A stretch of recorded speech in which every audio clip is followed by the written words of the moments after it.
pretty nice having someone sort out our food and lodging for us, huh? But is this really the flagship's best room?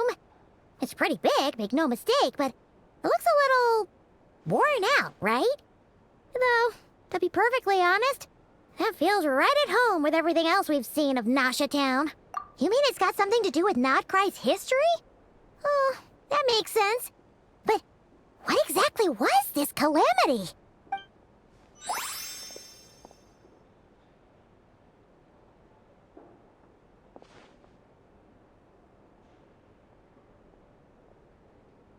Oh, should we try the berries and fried meat too?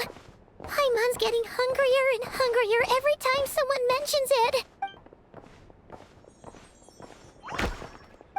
Oh, sorry about that. Paimon wasn't watching where she was going. Please, there's no need to apologize. If anything, I'm the one who should be sorry. Clearly, I shouldn't have gotten lost in my thoughts in the middle of a hallway. Wait a sec. Are you staying in the room next to ours? Ah, quite the perceptive one, I see. First things first, allow me to introduce myself. My name is Kirill Chudamirovich Flintz, but please, just call me Flintz. Whoa, that's an impressively long name for sure. Ah, is that so? Names like mine ought to have been fairly common in Snezhnaya, at least in the past. Would I be correct then to assume that the two of you are travelers in this land? Yep, you sure would be. Paimon is Paimon, and this is the Traveler. We've been to a bunch of nations already, but we only just arrived in Nodcry today.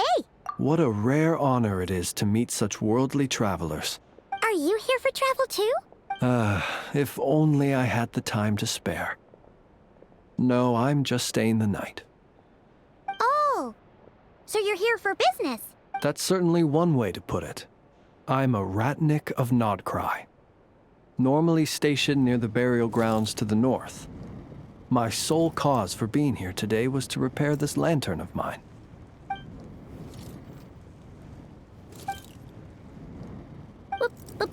Burial grounds?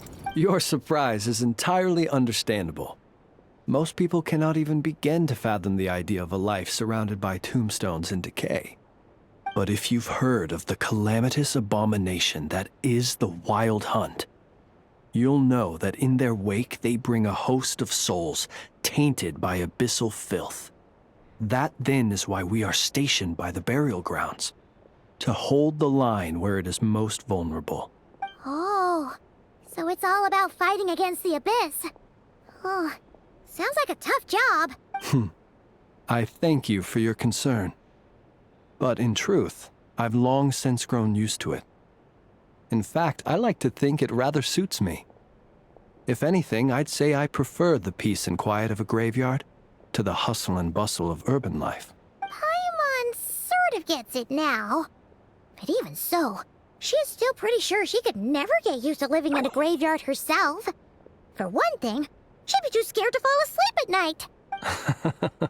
Oh, I assure you, there's no need to worry on that account. The kind of ghosts you find in cemeteries aren't too big on talking. But even when they do, they're usually far more discreet than the living. Well, would you look at that? Who'd have thought we'd end up chatting this long? Must have a lot in common, huh? Forgive me, but I must excuse myself, for the time of my appointment draws near. And in terms I'm sure you'll understand, a lanternless Ratnik is like a mapless traveler. A serious conundrum indeed. Oh, sure. In that case, you go right ahead. We won't keep you any longer. Not at all. Should the opportunity present itself, I'd gladly continue our conversation another time. You're always welcome to come visit my grave. I mean, the grave I stand watch over. Your visit would bring much-needed light to that place of final rest. Right. Well, if we get the chance. Then allow me to wish you a traditional Ratnik's farewell. See you by the graveside. Ugh. Jeez. What a weirdo. Not to badmouth him at all. In fact, he seemed pretty cultured, but at the same time, kinda spooky? Must be all that time he spent around graveyards. His lantern? No, not really. You mean, 'cause it was broken? Huh. Guess you've always had a nose for stuff like this. If you're worried, you can always ask him the next time we cross paths. Hey, don't you start spouting all that weird stuff too.